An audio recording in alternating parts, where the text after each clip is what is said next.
Chers amis barman, chers amis internautes, je suis très content de vous retrouver aujourd'hui sur la chaîne de la 25e heure pour vous présenter un nouveau tuto cocktail. Alors un mythique cocktail aujourd'hui, le Dry Martini. Alors c'est un très ancien cocktail, on en trouve des traces dans le plus vieux livre du monde de mixologie, qui s'appelle How to Mix a Drink, The Bon Vivant Compagnon, un livre qui a été écrit et publié aux États-Unis. Ce cocktail, il a aussi su traverser tout son temps, toutes ses époques. Souvenez-vous, c'est le célèbre cocktail que boit James Bond et on a vu très souvent la recette évoluer, si bien qu'aujourd'hui, je vais vous présenter le Dry Martini, le Dry Martinez, mais aussi une partie de ses dérivés. Alors, pour faire un Dry Martini, qu'est-ce qu'il nous faut? Il nous faut bien sûr du gin. Je vais utiliser aujourd'hui un gin français, le gin Jevagne, qui est produit en Charente, un excellent gin, très particulier, très aromatique. Il ne sera pas complété au martini. Vous allez me dire, quand on sert un cocktail de Dry Martini qui se sert dans un verre dit martini, dans lequel on peut mettre un martini dry de la marque Martini, bien sûr, on se dit, on va mettre du martini.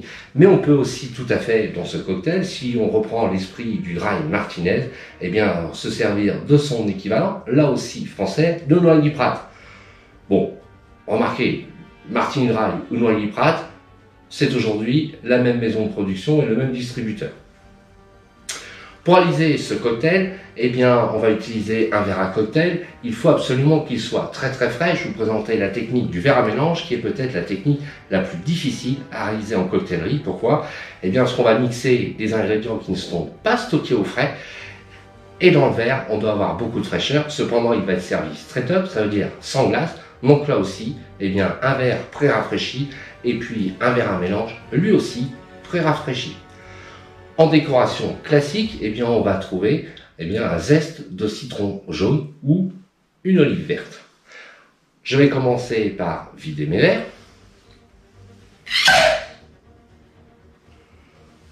Déjà, on a une belle fraîcheur présente. Je vais vider toute l'eau dans mon verre à mélange. Il doit être bien frais, mais là vous avez vu, très vite la glace a fondu.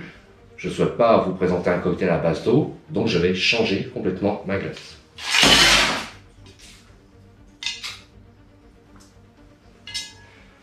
Un verre bien rafraîchi, un verre à cocktail bien rafraîchi, on est sur 2 ou 3 degrés de différence au résultat dans le verre.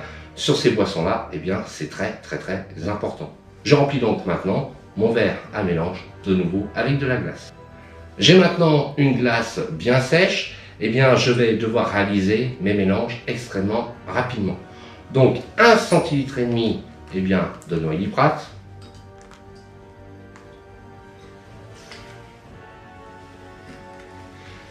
et puis 5 centilitres et demi de gin. Donc un premier doseur de 4.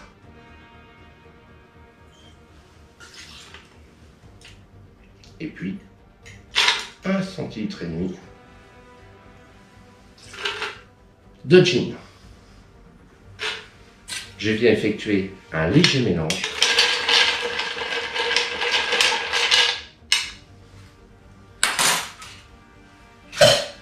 Et je viens réaliser une infiltration.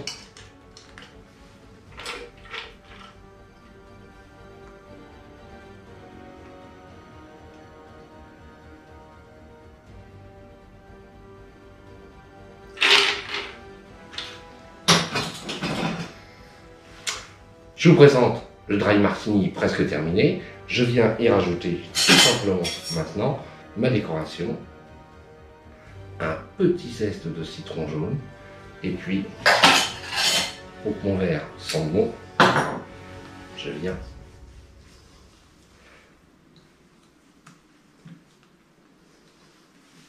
bien zester mon cocktail.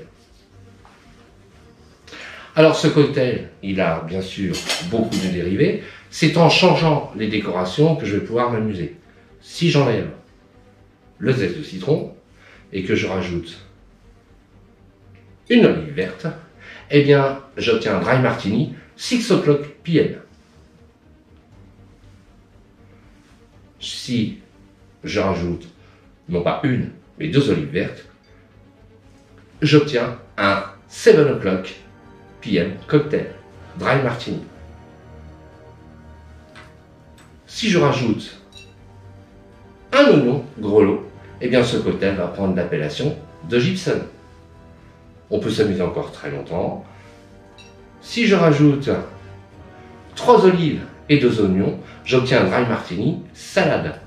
Je peux encore continuer un tout petit peu. Si je viens rajouter maintenant eh bien, un peu de saumure d'olive, eh bien j'obtiens un dirty martini.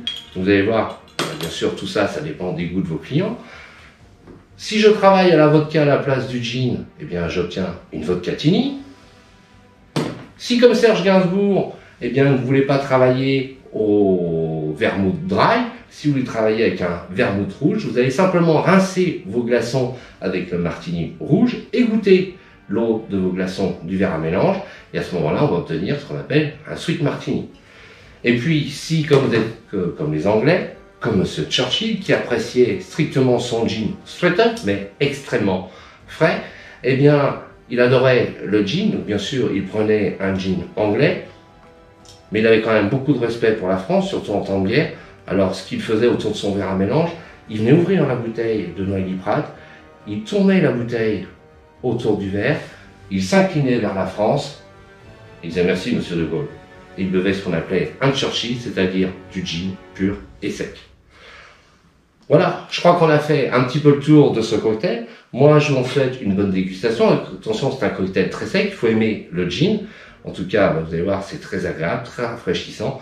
En début de soirée, en début d'apéritif, avant un bon repas. Je vous souhaite une bonne dégustation. Puis surtout, n'oubliez pas de vous abonner. Si vous voulez venir apprendre à faire ce cocktail eh bien, dans nos locaux, eh bien, n'hésitez pas à vous inscrire sur les ateliers de la 25e heure. Merci beaucoup, à bientôt. Et puis, je vous souhaite une bonne dégustation. Ce tuto vous a plu et organiser un atelier cocktail vous tente? Alors contactez-nous vite en nous envoyant un message.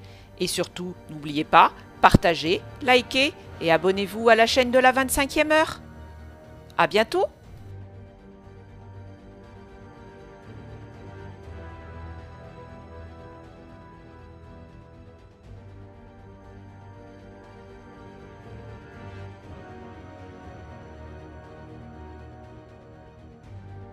Pour vous présenter un cocktail mythique qui a traversé bien des années,